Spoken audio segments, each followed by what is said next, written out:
ओम श्री लक्ष्मी नारायण जी नमः। सुख सागर 11वां सेकंड, दूसरा अध्याय। वसुदेव जी को नारद मुनि का ज्ञान सिखलाना। शुकदेव जी ने कहे, परीक्षित, जब दुर्वासा ऋषिवर के शाप देने से द्वारकापुरी में अनेक अपशकुन होने लगे, तब श्री कृष्ण जी ने विचारा कि ये सब यादव दुर्वासा ऋषिवर के शाप से थोड़े दिनों में मारे जाएंगे। इसलिए चाहिए कि वसुदेव या देव के अपने माता पिता को ज्ञान समझाकर मुक्त करूं, पर वे लोग मुझे अपना बेटा जानकर मेरे कहने से विश्वास नहीं करेंगे। नारद जी आकर उपदेश करते तो उनके लिए उत्तम होता। ऐसा विचार कर त्रिभुवनपति ने नारद मुनि को याद किया और वह उसी समय उनके पास आए। तब द्वारकानाथ ने दंडवत करके कहा, मुनिनाथ, तुम थोड़े दिन यहाँ रहते तो बहुत अच्छा था। नारद मुनि ने विनय किया, दीनानाथ, आपको मालूम है कि दक्ष प्रजापति के शाप से मैं 2 घड़ी से अधिक एक जगह नहीं ठहर सकता। श्री कृष्ण जी ने कहा कि तुम द्वारका में निसंदेह रहो, यहाँ शाप नहीं व्यापेगा। यह वरदान पाकर नारद जी बड़ी प्रसन्नता से वहाँ रहे।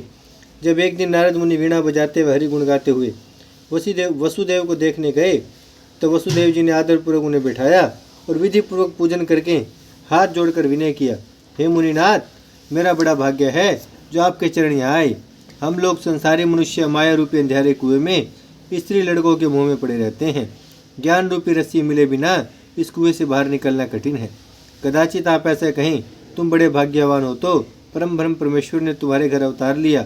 सो हे नारद मुनि, मुझसे बड़ी भूल हुई जो पूर्व जन्म में मैंने तप करते समय परमेश्वर का दर्शन पाकर उनसे वरदान मांगा कि तुम मेरे पुत्र हो। मुझे अपनी मुक्ति मांगना उचित था, इसलिए अब चाहता हूँ कि तुम्हारे मुखराविंद से भागवत धर्म सुनकर भवसागर पार उतर जाऊँ। यह सुनकर नारद मुनि ने कहा, हे वसुदेव जी, भागवत धर्म 9 योगीश्वरों ने राजा जनक को सुनाया था, वही पुराना इतिहास कहते हैं, सुनो। शर्मदेव जी के 100 पुत्र जयंती नाम स्त्री से उत्पन्न होकर उनमें 9 बालक 9 खंड के राजा हुए। 81 बेटों ने वेद व शास्त्र पढ़ा। भरत नामक बड़ा पुत्र अपने बाप की जगह सिंहासन पर बैठा। 9 बेटे जो नव योगीश्वर कहलाते हैं, परम ज्ञानी व बाल्यति व महात्मा होकर जहाँ उनका मन चाहता था वहाँ फिरा करते थे। हरि भजन के प्रताप से उनको ऐसी समर्थ्य थी कि जहाँ चाहें वहाँ क्षण भर में चले जावें। एक दिन ये 9 योगीश्वर घूमते हुए राजा जनक की सभा में, जहाँ बहुत से पंडित व ज्ञानी लोग बैठे थे, चले गए। उनके मुखराविंद का प्रकाश जो सूर्य से अधिक चमकता था, देखते राजा जनक ने सभा वालों समेत उठकर एक साथ 9 योगीश्वरों को दंडवत किया और परिक्रमा लेकर हाथ जोड़कर बोले, आप लोग बैकुंठ से आते हैं, इसलिए मैं तुमको विष्णु भगवान का पार्षद समझता हूँ। मेरे पूर्व जन्म के पुण्य सहाय हुए जो तुम्हारा दर्शन पाया।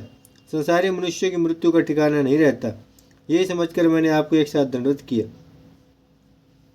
जिस तरह आपने दयालु होकर अपने चरणों से मेरा घर पवित्र किया, उसी तरह जो बात मैं पूछूं उसका संदेह छुड़ा दीजिए। यह सुनकर वे योगीश्वर बोले, हे राजन, जो कुछ तुम्हें अच्छा हो सो पूछो।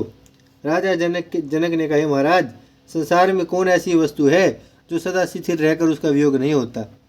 कदाचित यह कहा जावे कि जो कोई अपने घर में बहुत पुराना धन, स्त्री व पुत्र आज्ञाकारी रखता है, उसे कुछ सोच नहीं होता, तो मेरे ज्ञान से उसे सदा सुखी नहीं रहता।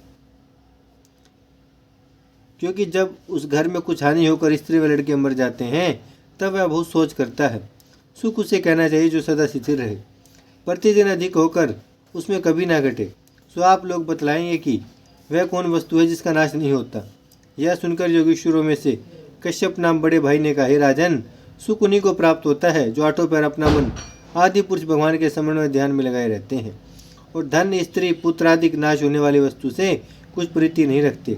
पर संसारी जीवों की यह प्रकृति है कि धन मिलने, स्त्री व पुत्र आज्ञाकारी होने से समझते हैं कि हमारे बराबर दूसरा कोई सुखी ना होगा। जब उनके धन की कुछ हानि होती है अथवा कोई मनुष्य घर वाला मर जाता है, तब उसके शोक में ऐसे व्याकुल हो जाते हैं कि उनका चित्त ठिकाने नहीं रहता। इसलिए संसारी मनुष्य से जो कोई पूछे कि तुम्हें धैर्य है या नहीं, तो उन दोनों को मूर्ख समझना चाहिए, क्योंकि जो सुख सदा स्थिर नहीं रहता, उसका होना न व ना होना दोनों बराबर है। हे राजन, तुम इस बात का विश्वास मानो कि जो मनुष्य परमेश्वर से विमुख रहकर अपने परलोक का सोच नहीं करता, उसे कभी सुख नहीं मिलता। धर्म वही समझना चाहिए जो श्री कृष्ण जी ने अपने मुखराविंद से गीता में अर्जुन से कहा था। उस ज्ञान का सारांश यह है कि मनुष्य आठों पैर अपना मन नारायण जी के स्मरण में लगाए रखकर किसी काम को ऐसा न समझे कि यह मैंने किया। दिन रात यह जानता रहे कि सब काम परमेश्वर की इच्छा से होते हैं। नारायण जी का तप, स्मरण, ध्यान और भजन किए बिना जिसको भक्ति कहते हैं मिल नहीं सकते।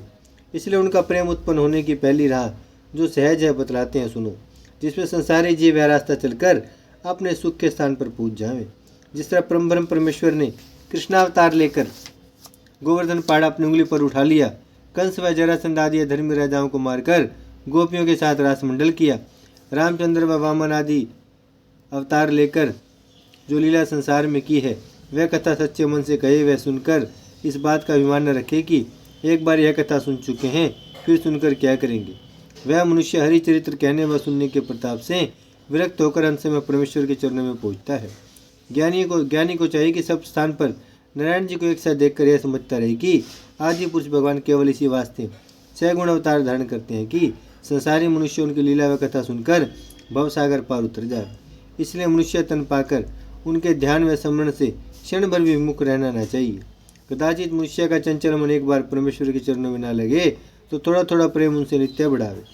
जिस तरह संसारी मनुष्य किसी नगर व देश को जाने की इच्छा से नित्य एक पग भी उस राह पर चले तो कुछ दिनों में उस स्थान पर पहुंच सकता है।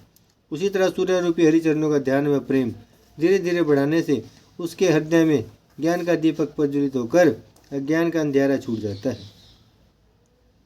जो कोई अपने घर से नहीं चलता उसको दूसरे स्थान पर पहुंचना बहुत कठिन है। जिस तरह 3 दिन के भूखे मनुष्य को भोजन देखने से देरी होकर जो वह ग्रास उठाकर खाता है तो उसे समर्थ्य होती जाती है। उसी तरह परमेश्वर का श्रवण में ध्यान करते करते मनुष्य के मन में प्रतिदिन संसारी माया छूटकर हरि चरणों में अधिक प्रेम बढ़ता जाता है। जब ये ईश्वर यह सब ज्ञान कह चुके तब राजा जनक उठ खड़े हुए और फिर दंडवत करके उनसे पूछा, महाराज, जो मनुष्य भागवत धर्म से रहकर उसी तरह सब काम करते हैं उनका रूप किस तरह का होता है और किन लक्षणों से उनको पहचानना चाहिए। यह सुनकर हरि नामक दूसरे भाई ने कहा, हे राजन, परम धर्म रखने वाले मनुष्य कभी हंसते और कभी रो देते हैं। उनके हंसने का यह कारण है कि किसी समय प्रसन्न होकर कहते हैं कि हे परमेश्वर, तुम्हारा निरंकार रूप किसी को दिखलाई नहीं देता, इसलिए आप हरि भक्तों पर दयालु होकर सगुण अवतार धारण करते हैं, जिसमें संसारी जीव तुम्हारा स्मरण ध्यान करके मुक्ति पदवी पावें। और यह बात समझकर वे लोग रो देते हैं कि हमारी इतनी अवस्था परमेश्वर का स्मरण ध्यान किए बिना व्यर्था व्यतीत हुई। नारायण जी के भक्त 3 तरह के होते हैं, उत्तम, मध्यम, निकृष्ट।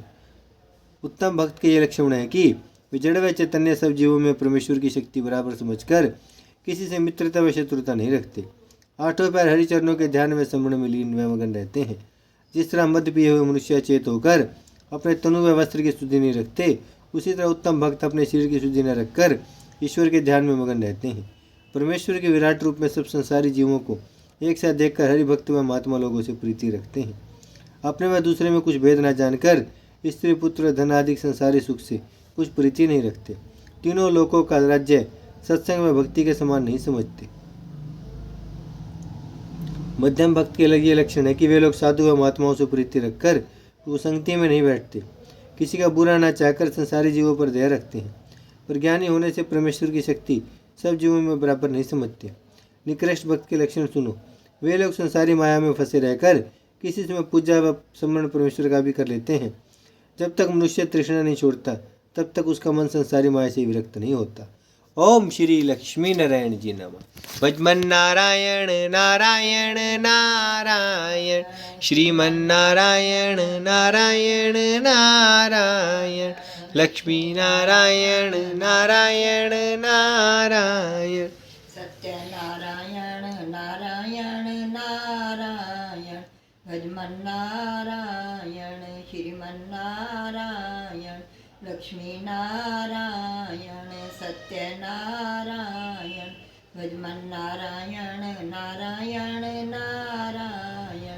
भागवत महापुराण की जय, लक्ष्मी नारायण भगवान की जय, गौ माता की जय, गंगा मैया की जय, धरती माता